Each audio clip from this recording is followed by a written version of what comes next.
विजय जी काफी देर लिखने के बाद उठे, पर ठीक से उठ ना पाए और गिर पड़े। उन्होंने दोबारा उठना चाहा, पर हाथ पैर मानो जैसे बेजान ही रहे। वह घबरा तो गए, पर उन्होंने हिम्मत न हारी। उठने का उपक्रम करते रहें, फिर थककर निढाल हो जमीन पर गिर पड़े।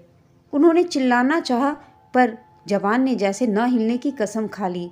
तभी उन्हें याद आया कि घर के सभी लोग तो पिक्चर देखने गए हैं, अब तो आने वाले भी होंगे। लेकिन अब दरवाज़ा कौन खोलेगा उनके लिए? बेचारे बाहर ठंड में अकड़ जाएंगे। थोड़ी देर में दरवाजे की घंटी बजी, सब आ चुके थे। फिर उन्होंने उठना चाहा, पर जाने क्या हो गया। वह यही सोच सोच कर हैरान हो रहे थे। घंटी लगातार बजती ही जा रही थी। पत्नी तो बेटे बहुओं के साथ अकेली जाना ही नहीं चाह रही थी, पर उन्हें कुछ लेखन का काम करना था, सो जबरन ही उसे बेटों के साथ भेज दिया। वह तो बहुएं बड़ी लायक हैं, उन्हें यह विचार ही नहीं आता कि माँ बाबूजी को उनके साथ नहीं लगना चाहिए। पर अब वह अपनी जिद को कोस रहे थे कि क्यों भेजा अपनी पत्नी को अपने बेटे बहुओं के साथ। बाहर से बेटे बाबूजी चिल्ला रहे थे। दरवाजा को पीटा जाने लगा। तभी पत्नी का दहशत भरा स्वर सुनाई दिया, मुकुल, दरवाजा तोड़ दो। शायद दोनों बेटों ने मिलकर दरवाजा तोड़ा। घर में घुसते ही बाबूजी की आवाज़ें लगनी शुरू हो गई। कमरे में बाबूजी को यूं परे देखा तो हाहाकार मच गया। झट से दोनों बेटों ने मिलकर उन्हें ऊपर उठाया। उनकी पत्नी ललिता उनके तलवे मलने लगी। बहुएं झट रसोई से उनके लिए पानी और हल्दी वाला दूध ले आई। मुकेश ने पत्नी के हाथ से पानी का गिलास ले लिया और बाबूजी को हाथ के सहारे से उठाकर पिलाना चाहा, तो होठों के किनारे से पानी बाहर बह निकला। पति की यह हालत देख ललिता बिलखने लगी। मुकेश मुकुल अपनी अपनी पत्नियों को माँ को संभालने की आज्ञा देकर डॉक्टर को बुलाने चल पड़े। डॉक्टर ने जांच करके बताया कि विजय जी को पक्षाघात हुआ है। यह सब सोचकर सब अचंभित रह गए कि अब क्या होगा। सबको अब अपनी दुनिया अंधेरी नजर आने लगी। डॉक्टर ने दवाइयाँ और मालिश के लिए तेल लिख दिया और कहा, संभालिए आप सब अपने आप को। यदि आप सब घबरा जाएंगे तो इन्हें कौन संभालेगा?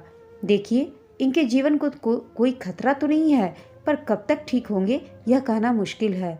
सेवा कीजिए, दवा दीजिए, शायद आप सबका परिश्रम रंग लाए और विजय जी ठीक हो जाएं। और हाँ, घर का वातावरण शांत रखिए। आप सब हाहाकार मचाएंगे तो मरीज का मन कैसे शांत रहेगा? फिर तो परिवार में हर किसी की दिनचर्या ही बदल गई। फिक्र भरी सुबह तो दोपहर व्यस्त हो गई, शामें चिंतित और रातें दुखदाई हो गई। बेटों ने कुछ दिनों की छुट्टियां ले ली, पर आखिर कब तक घर बैठे रहते।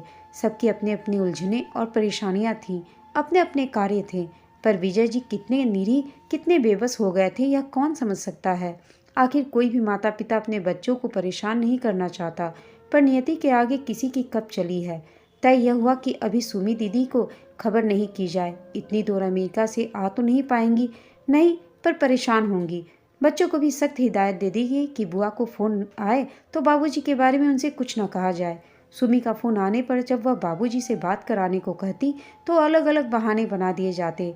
बाबूजी सुमी से क्या बात कर पाते, वह तो जबान ही ना हिला पाते। एक फिजियोथेरेपिस्ट रोज आकर बाबूजी को हल्के व्यायाम करा जाती। दोनों बेटों ने बाबूजी को नहलाने धुलाने और उनकी साफ सफाई करने के लिए एक नौकर की व्यवस्था कर ली थी।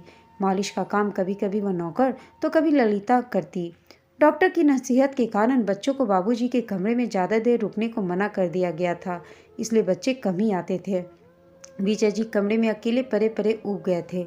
बेटे तो कामकाजी थे, सो वे घर में कम ही रहते थे। बहुएं कमरे में उनका खाना, चाय, दूध, नाश्ता आदि लेकर आती और अम्मा को पकड़ाकर चली जाती। साथ ही कहती, अम्मा जी कुछ और ज़रूरत हो तो आवाज़ लगा दीजिएगा। फिर वे दोनों अपने अपने कामों में व्यस्त हो जाती। बाबूजी की बीमारी से काम भी तो बहुत बढ़ गए थे। पहले तो उनकी मालिश बेटे करते थे, पर अब उनकी मालिश अम्मा और कभी कभी नौकर किशन कर देता था। ललिता उनसे दिन भर की बातें करती, पर बाबूजी की तरफ से कोई जवाब नहीं आ पाता। तो धीरे धीरे बोलने का नियम कम होते होते समाप्त सा हो गया। वह भी बस जरूरत भर की ही बातें करने लगी।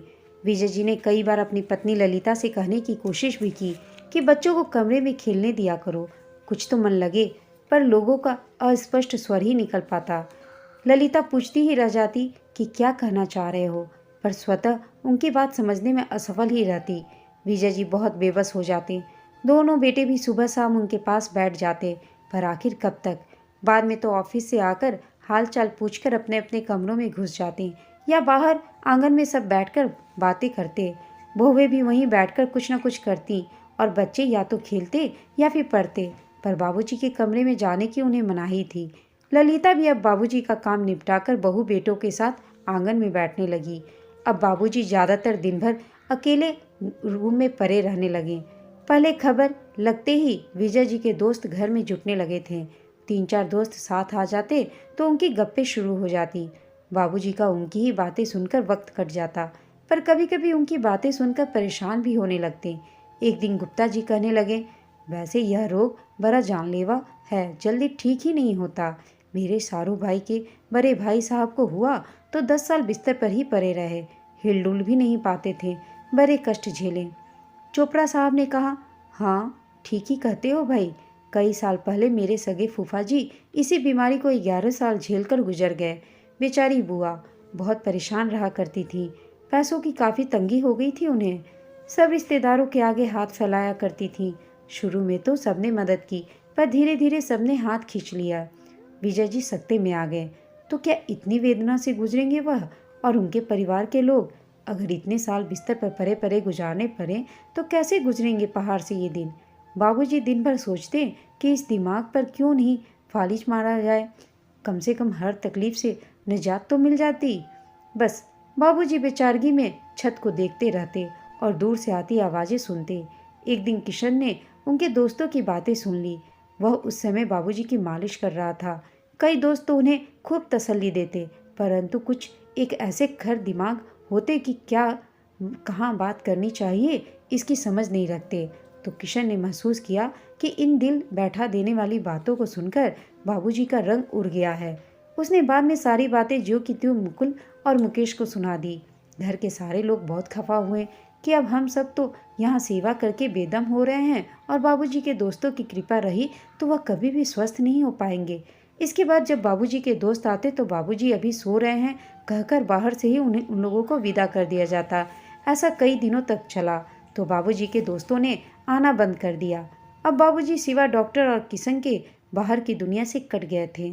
सुमी के फ़ोन आने पर उसे बहाने तो बना दिए जाते, पर आखिर कब तक? एक दिन छोटी बहू ने बता ही दिया। सुमी बहुत नाराज हुई कि अब तक उसे छिपाया क्यों गया। क्या भाई नहीं चाहते कि वह मायके आए? भाइयों ने बहुत समझाया कि ऐसा नहीं है, वह इतनी दूर है कि आसानी से आ नहीं सकती, तो उसे परेशान नहीं करना चाहते हैं। इसके अलावा न बताने के पीछे उन लोगों की और कोई मंशा नहीं थी। और सच में सुमी फौरन नहीं आ पाई। हाँ, उसके फ़ोन पर अब बाबूजी के हालचाल को जानने के लिए जल्दी जल्दी फ़ोन करने लगी। एक दिन जाने क्या हुआ कि बाबूजी को घर में हो हल्ला चीख पुकार सुनाई पड़ने लगी। उनके काम लोग बदस्तूर कर रहे थे, पर उन्हें कोई कुछ बता नहीं पा रहा था। किशन की तरफ बाबूजी पूछने वाली निगाहों से देखते, पर वह भी चुप रहता। जिज्ञासा उन्हें खाए जा रही थी। 2 दिन बाद छोटा बेटा मुकेश आया। वह बहुत तैश में था और चुपचाप उनके पास आकर बैठ गया। उन्होंने बड़े प्यार से सवालिया निगाहों से उसे देखा। मुकेश अचानक फट पड़ा, बाबूजी आप भैया को समझा दे, बात बात पर मुझे न डांटे, अब मैं बच्चा नहीं रहा, खुद बाल बच्चों वाला हूँ। बाबूजी ने हंसने की कोशिश में होठ फैलाने की कोशिश की, जैसे कह रहे हों, अरे बेटा तुम कितने भी बाल बच्चेदार हो जाओ, बड़ों के लिए तो तुम छोटे ही रहोगे। मुकेश ने फिर कहा, भैया बात बात पर मुझसे उलझने की कोशिश करते हैं, यह मुझे अब बर्दाश्त नहीं होता। बाबूजी बेचारे क्या करते, समझ गए कि दोनों भाई उनकी बीमारी से इतने दुखी हो चुके हैं कि अपनी अपनी भड़ास एक दूसरे पर निकालने लगे हैं। विजय जी पेशे से वकील थे। सरकारी नौकरी उन्होंने कभी नहीं की। रोज कमाओ रोज खाओ वाली स्थिति रही। वह मेहनती और काबिल वकील थे तो अच्छा कमा लेते थे। बच्चों को अच्छा खिलाया पहनाया, उनकी इच्छाएं भी पूरी की और संस्कार भी अच्छे दिए। काफ़ी कुछ बचाया, जिसमें से एक बड़ा हिस्सा बेटी के विवाह और घर बनाने में लग गया। बेटों को अलग अलग घर बनाकर दे सकते थे, पर उनका मानना था कि एक घर में दोनों साथ साथ रहें तो परिवार मजबूत बनेगा। उनके अनुसार दोनों के परिवार दो नहीं वरन एक बड़ा परिवार है। घर उन्होंने बेटी के विवाह के बाद बनाया। दोनों बेटों ने पढ़ लिख कर कमाना शुरू कर दिया था। अपने घर में उन्होंने बेटे रूपी 2 मजबूत स्तंभ खड़े कर दिए थे, जो इस घर की छत कभी भी गिरने नहीं देंगे। बहुएं भी उन्होंने अपनी पसंद की चुनी थी, मध्यम वर्ग की संस्कारी लड़कियां, जो अब तक उनकी कसौटी पर खरी उतरी थी।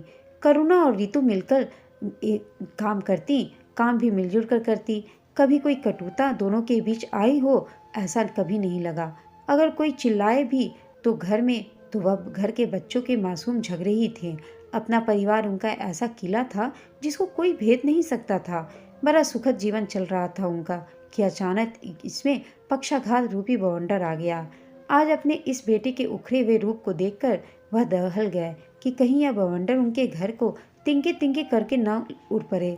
उन्हें विश्वास था कि उनके द्वारा निर्माण किए हुए ये दो मजबूत स्तंभ ऐसा नहीं होने देंगे, पर अब उन्हें डर लगने लगा।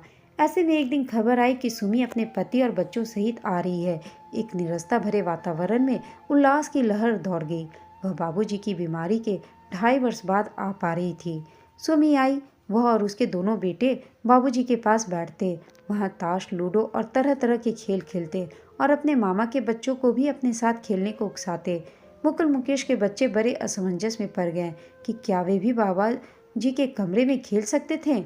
इन दोनों को कोई भी मना नहीं करता बाबूजी के पास जाने को, पर रिश्ता ही ऐसा था कि उन पर किसी भी प्रकार का बंधन नहीं डाला जा सकता था। सुमी के जोर देने पर मुकुल व मुकेश ने भी अपने बच्चों को बाबूजी के पास हुड़दंग मचाने की अनुमति दे दी। क्या पता ऐसे ही कुछ फायदा हो जाए। अभी तक तो पहले जैसी ही स्थिति है बाबूजी की। यह परिवर्तन बाबूजी के लिए सुखद था। अब तक सुमी कहाँ थी। अब उनका मन लगने लगा। धीरे धीरे उनमें जीने की इच्छा जागने लगी। स्वर धीरे धीरे अस्फुट शब्दों में परिवर्तित होने लगा। उंगलियों में हरकत होने लगी। सभी तो खुश लग रहे थे इस सुधार से। सुमी के वापस जाने का समय नज़दीक आ रहा था। एक दिन जब सुमी और बच्चे बाबूजी के पास बैठे थे कि मुकुल व मुकेश अपनी अपनी पत्नियों के साथ आ गए। बच्चों को बाहर भेज दिया। बाबूजी का दिल बैठने लगा। ऐसी क्या बात है जो बच्चों के सामने नहीं हो सकती। बड़े बेटे मुकुल ने अटकते हुए कहना शुरू किया, बाबूजी हमें आपको कुछ बताना है। सुमी बोली, क्या बात है मुकुल। मुकुल बोला, दीदी यह बड़ी अच्छी बात है कि आपके आने से बाबूजी की स्थिति में सुधार आ रहा है, पर हाँ बोलो पर क्या। मुकुल थूक निगलते हुए बोला, दीदी बाबूजी की बीमारी के कारण अब हम दोनों की स्थिति ठीक नहीं है। वह आगे कुछ कहता कि सुमी ने आंखें तरेरी और चुप रहने का इशारा किया, पर दोनों भाई तो ठान कर आए थे, सोच चुप कैसे रहते। बाबूजी मुकेश आपकी बीमारी का कुछ भी खर्चा उठाने को तैयार नहीं है। अभी तक मैं अकेला ही सब खर्चे का बोझ उठा रहा हूँ। मुकेश जो अब तक चुप था बोला, बाबूजी आप तो जानते ही हैं कि मेरी इसके जितनी तनख्वाह नहीं है, तो मैं क्या करूँ अगर आपकी तनख्वाह कम है। मुकुल बोला, आखिर मुझे भी तो अपने परिवार के भविष्य का ख्याल रखना है। तुम्हारा अपना परिवार, लेकिन मैं तो समझती थी कि यह पूरा परिवार एक ही है, नहीं है क्या। सुमी ने बीच में कहा, दीदी किस जमाने की बात कर रही हो आप। अब वह जमाना नहीं है जब सब एक साथ हंसी खुशी रहते थे। देखना कुछ सालों बाद आपका यह लाडला मुझसे अपना हिस्सा मांगेगा, तो जो कल होना है वह आज ही अम्मा बाबूजी के सामने क्यों ना हो जाए। कुछ तो शर्म करो तुम दोनों, बाबूजी को ठीक तो होने दो बेशर्मी करने से पहले। सुमी ने डांटा, और अब तो बाबूजी ठीक भी हो रहे हैं। कुछ दिन और सह लो, फिर बंटवारे की जरूरत ही नहीं रहेगी। बाबूजी स्वस्थ हो जाएं तो वह भी कुछ ना कुछ कर ही लेंगे। नहीं दीदी आप नहीं समझ रही हैं, बात खर्चे की नहीं है, नीयत की है। मुकेश की नीयत ठीक नहीं है। मुकुल बोला, सोच समझ कर बोलिए भैया, मेरी नीयत में कोई भी खोट नहीं है। यह कहिए कि आपकी ही निवाला नहीं चाहते। मुकेश ने बात काटी। दोनों एक दूसरे को खूनी नज़रों से घूर रहे थे। चुप रहो दोनों, बाबूजी को ठीक होने दो, फिर कर लेना जो दिल में आए। सुमी बोली, देखिए दीदी अब बाबूजी की बीमारी के बारे में जानने के बाद अब 1 वर्ष बाद आई हैं। अब बुलाने पर तो आप आएंगी नहीं। यह बात आपके सामने हो तो बेहतर होगा, वरना बाद में आपने कुछ आपत्ति उठाई तो। मुकेश बोला, मुकेश। सुमी चीखी, मैं तुम दोनों की तरह बेशर्म नहीं हूँ जो ऐसी बातें करूँगी। और सुन लो, मुझे अपने अम्मा बाबूजी की खुशी के अलावा कुछ नहीं चाहिए। और हाँ, बंटवारे के बाद अम्मा बाबूजी कहाँ रहेंगे बताओ तो जरा। क्यों मुकेश के पास, वहीं अम्मा का लाडला छोटा बेटा है। मुकुल ने झट से कहा, मेरे पास क्यों, आप बड़े हैं, आपकी जिम्मेदारी है। मुकेश ने नहले पर दहला मारा। विजय जी की आंखों की कोरों से 2 बूंद आंसू लुढ़क गए। उनके दोनों स्तंभ बड़े कमजोर निकले। उनका अभेद किला आज ध्वस्त हो गया। जाने कब कहाँ से कौन अंदर ही अंदर यह ज्वालामुखी धधक रहा था। ललिता ने भी मुझे कुछ भनक नहीं लगने दी। अंदर का ज्वालामुखी मन में दबाए मेरे आगे हमेशा हंसती रही। उनकी नजरें ललिता को खोजने लगी। वह उन्हें दरवाजे की ओट में से भीतर झांकती दिखी। बेहद डरी सहमी हुई। दोनों बहुएं भी वहीं थीं। शायद वह भी यही चाहती थी, पर उनके चेहरों पर ऐसा कुछ नहीं दिखा। उनकी निगाहें झुकी हुई थीं। चुप थी दोनों। सुमी फिर दहाड़ी, इतना सब कुछ तय कर लिया अपने आप, तो यह भी बताओ बंटवारा कैसे करना है, यह भी तो सोच लिया होगा। आखिर बाबूजी तो लाचार हैं, कुछ बोल नहीं सकेंगे। तो इतना बड़ा घर है, बीच से एक दीवार डाल देंगे जो आंगन को भी बराबर बराबर बांट दे। रसोई काफ़ी बड़ी है, आंगन के बीचों बीच, उसमें भी दीवार डाल देंगे, मुकुल ने कहा। और अम्मा बाबूजी के बारे में भी तो तुम दोनों ने सोच ही लिया होगा, उनका क्या होगा, क्या सोचा है? सुमी का चेहरा लाल हो रहा था। दीदी, आप अमेरिका में रहकर ऐसी नादान भरी बातें करेंगी, आपसे ऐसी उम्मीद नहीं थी। वहाँ बूढ़े और अपाहिज माता पिता का क्या करते हैं, यह आपसे बेहतर कोई और क्या जानेगा। मुकुल फुसफुसाया, जो सबने सुन लिया। हाँ भैया, ठीक कह रहे हैं। आजकल यहाँ भारत में भी ऐसा ही इंतजाम है। यहाँ भी कई वृद्धाश्रम खुल गए हैं।